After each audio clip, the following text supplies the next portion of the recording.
Salam les patriotes man nag benn question lay poser bureau politique bu Pastef benn question lay poser les avocats du parti dama leen di laaj Ousmane Sonko moom mën na ne waaw ku ma saaga duma tontu ku ma wax ju bon duma tontu mais yéen ban njëriñ ngeen amal Pastef ban njëriñ ngeen amal Pastef ba doomi xaraam ju jóg jéggal leen ma doomi xaraam ju jóg mbaam ju jóg taxaw di saaga Ousmane Sonko saaga yoo xam ne nag kenn nëbbatu ko sax kenn waddatu ko.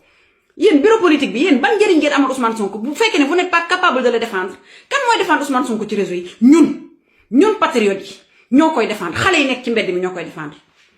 dama ne ñun ñëpp xam nañ ne lii provocation la de ñoo leen ko gën a xam nañ ne lii présidence la jóge ñu fay ay mbaam ak i xaj ñu taxaw di wax Ousmane Sonko lu ko ne di dem ba taxaw toog ci télé di saaga ñëpp di leen dégg mais yéen parti bi yéen ñu war protéger Ousmane Sonko ban njëriñ ngeen amal Ousmane Sonko.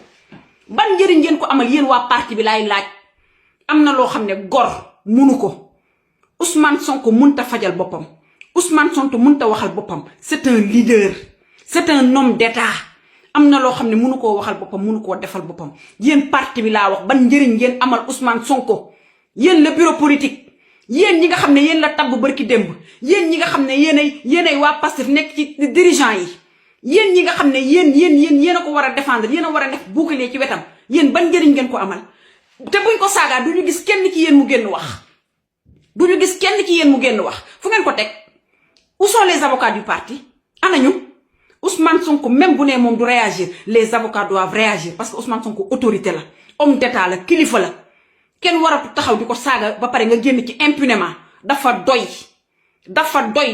lañ leen wax. Prenez vos responsabilités. Vous faites la grande gueule. Yen wa bureau politique ak ñeneen yi vous avez de grandes gueules. Vous gueulez tout le temps. Ñun li dañoo gëm Sonko, dañoo gëm parti bi, le parti là et vous permettez qu'on l'insulte à gauche et à droite. Et quelle est votre réaction? Ban réaction ngeen ci def? Ban réaction ngeen ci am? Waya di mata di baaxul, mané réagissez. Xalé yi duñu wacc ci terrain bi di réagir parce que ñun ñëpp xam nañ c'est de la provocation mais même bu xalé yi waxul xalé yi lu ñu mën a wax mooy bu leen saaga suñu leader ak lii ak laa ñun ñu nekk ci diaspora bi ñoo leen di delloo saaga yi mais ñu nekk Sénégal mënuñu ko ñun ñëpp on est conscient que c'est de la provocation ñun ñëpp on est conscient que tey Diomaye Faye li muy rêvé mooy xale yi wàcc sur le terrain xeex am ba mu imputé ko Pastef te ñun duñu egg ak moom foofu parce que suñu intelligence dépassé na foofu suñu charisme dépassé na foofu suñu mën politique dépassé na foofu comme ni Ousmane Sonko wax bu leen tontu mais ñun mën nañoo bañ a tontu mais yéen le bureau politique comment vous protégez notre leader buñ leen falee c'est pour un but bien précis c'est pas parce que vous êtes les plus intelligents vous êtes les plus beaux vous avez plus de moyens non dañ leen a fal parce qu'on croit que vous avez du bon sens que vous aidez le leader à transcender certains problèmes alors réagissez cellule de communication am na ci parti bi. Pourquoi la cellule de communication ne réagit pas? Mbaamu xaram yi di jóg di saaga pros fu ñu toll cellule de communication ban njëriñ la ñu amal. On a un chargé de communication Amadou Ba réagiral ci saaga yi nga def une note le COMEX lu ngeen di xaar lan ngeen di xaar pour communiquer Abdou Aziz Diop doomi xaram ji nga xam ne du doomi xaram la ba ko Macky Sall dàqe ba léegi bopp bi yuur bi dafa dem kooku mooy taxaw di saaga Ousmane Sonko yéen ñëpp ngeen toog ne da ngeen koy seetaan. doomi xaram la waaw doomi xaram la man dama ne woon bàyyi naa saaga dootuma saaga mais ak doomi xaram yi nga xam ne heure bu ñu xëyee ñi ngi toroxal bëgg a toroxal Ousmane Sonko lu tax ñu war a duñu leen delloo saaga yi dañ leen koy delloo nañu arrêté laa wax nañu arrêté Ousmane Sonko daal la moo leen gën moo leen ëpp njëriñ biir Sénégal li mu def Sénégal Abdou Aziz Diop doomi xaram ji di wax defu ko Sénégal kon may leen ndayu jàmm nit ñi bu fekkee dañ leen a fay nag dressé leen pour ngeen génn wax ñoo leen dàqa wax ñoo leen gën a réew ñoo leen gën a violent téeméeri junni yoon ñun tooñuñu kenn dañoo toog fi ñu toog notre leader vous dérange parce que moo leen gën notre leader vous dérange parce que moom il est constant dans ses dires et dans ses positions notre leader vous dérange parce que c'est un homme politique bi nga xam ne dafa li muy wax da koo gëm c'est ça qui vous dérange yéen njuuj njaajkat yi yéen caga yi yéen dëmm yi ngeen doon yéen ñi nga xam ne da ngeen a wan alalu askan bi si riba moo nekk seen biir yéen ñi nga xam ne da ngeen a torox tey parce que toog muy dox tëdd muy naaw dafa jeex yéen yéenay doomi xaraam yi nga xam ne yéenay toog di saaga Ousmane Sonko suba ba ngoon guddeeg bëccëg on ne vous laissera pas faire on ne vous laissera pas faire ça doit s'arrêter le procureur doit prendre ses responsabilités mais le parti avant tout le COMEX doit prendre ses responsabilités dafa doy doy na sëkk dañoo sonn kenn du toog ñuy dugg sa kër baay di saaga sa baay nga toog doo réagir may leen ndayu jàmm nit ñi te yéen parti bi ngeen def li ngeen war a def dafa doy sëkk yéen da ngeen bët bu rusul toj Ousmane Sonko moo leen nekkal ci naaj bi kon nekkal leen ko ci kër gi moo leen nekkal ci naaj bi parce que il prend sur lui toutes les décisions yi nga xam ne dañ koo war a jël il les prend sur lui il assume et yéen qu'est-ce que vous assumez la direction du parti qu'est-ce que vous assumez non j'ai les larmes aux yeux non défendre leen suñu leader la ñu wax faluñu leen pour ngeen di jaay les beaux yeux faluñu leen pour ngeen ñuy jaay taar dañ leen a fal pour ngeen défendre le parti et le responsable du parti le président du parti dañ leen a fal pour ngeen défendre le guide de cette révolution là qui est Ousmane Sonko dafa leen a nekkal ci naaj bi nekkal leen ko ci kër gi basta dafa doy. salaam les patriotes nuyu nañ leen ziar leen damay ñëw nag wax ak waa Walfadjri ak waa Xalaat TV parce que gis nañu interview bi Ousmane Sonko def.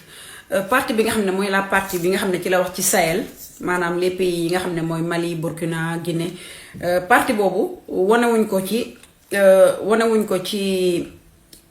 kii bi mu def point de presse bi mu def dama leen koy liiral nag ñun ñëpp ñu dégg ko parce que suñu leader il a toujours été constant nëbbatuwul làqatuwul du ragal il assume ses positions parce que journaliste RFI bi dafa ne ko au Sahel les putschistes refusent de rendre le pouvoir aux civils.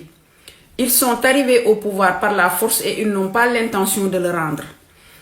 Vous qui êtes un défenseur de la démocratie, est-ce que vous condamnez ces dérives? Dérives le côté. Ousmane Sonko ne ko d'abord, je respecte la souveraineté de chaque pays.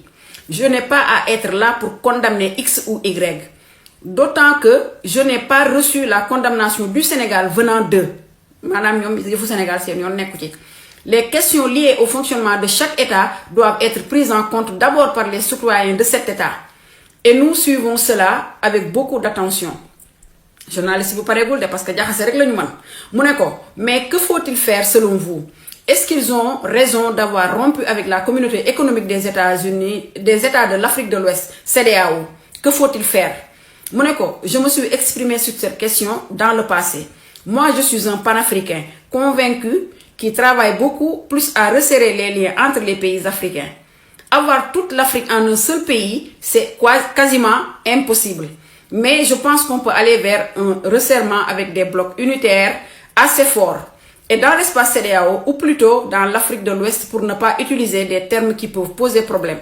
Je considère que nous avons tous intérêt à être très proches les uns des autres et nous donner la main et à poursuivre ce processus d'intégration en Afrique de l'Ouest qui est l'un des plus aboutis de toute l'Afrique. Et dans cet angle, je l'ai dit quand j'étais au Mali et au Burkina Faso, et je le dirai partout, mon souhait, c'est que toute cette famille se retrouve et que ce bloc de la CEDEAO, s'il est bien articulé et bien organisé, devient une puissance en termes de superficie. C'est déjà un espace géographique extrêmement important. En termes de population, ce n'est pas loin de 500 millions de personnes. Ça commence à devenir un marché, une économie. Si elle est bien organisée politiquement, c'est un espace qui peut aujourd'hui nous valoir des satisfactions à tous. Mais l'éclatement, l'émiettement ne profite à personne. Mu ñëwaat ba léegi de bàyyeeguñ ko de journaliste bi ñëwaat ne ko France 24. Ces États ont souhaité un départ des forces françaises il y a plus de 3 ans. Ils ont fait appel pour cela, pour certains, aux Russes, mercenaires ou pas. L'échec sécuritaire est patent. On le voit à la frontière du Mali avec votre pays. Est-ce qu'en dehors du recul démocratique, cet échec sécuritaire n'est pas le leur? Ba léegi dañ koy jéem a dugal de parce que ñoom ay saay-saay lañu mais li mu ci wax arrangé wu leen moo tax teguñu ko mu ne leen il y a eu quand même 9 ans de présence de forces françaises avec les opérations militaires Serval, puis Barkhane et beaucoup de millions d'euros qui ont été dépensés. Ça n'a pas réglé la question sécuritaire dans l'absolu. Le débat se pose moins en termes de savoir si une puissance étrangère ou des puissances étrangères doivent être là et lesquelles. Le vrai débat, c'est que nous, Africains, quel mécanisme, quelle organisation devons-nous avoir pour la prise en charge de notre propre sécurité? Ensuite, évidemment, nous sommes dans un monde intégré et quel type de coopération devons-nous avoir avec les uns et les autres? Ousmane Sonko mooy wax ba léegi nous constatons tous la détérioration de la situation sécuritaire. Ce que ça veut dire, et ça rejoint la précédente question que vous avez posée, c'est que nous avons intérêt dans l'espace CEDEAO à prendre en charge ensemble ces questions sécuritaires parce que le Sénégal ne peut pas en échapper. si le Mali succombe, et ainsi de suite. Nous avons intérêt à y travailler beaucoup plus, mais je ne poserai pas le débat en termes de quelle est la puissance étrangère qui doit être là ou ne doit pas être là. J'ai dit que notre option, ce n'est pas de remplacer un drapeau par un autre, mais c'est de travailler à notre propre souveraineté pour pouvoir prendre en charge effectivement ces questions. France 24, en 2022, le Sénégal battait la France en match d'ouverture de la Coupe du Monde. La France était tenante du titre de l'époque. Les deux nations vont se rencontrer à nouveau le 16 juin à 19h. Pour leur premier match dans le Mondial 2026. Je vais évidemment vous demander votre pronostic pour ce match. Je pense que le Sénégal va gagner. Je le souhaite en tout cas.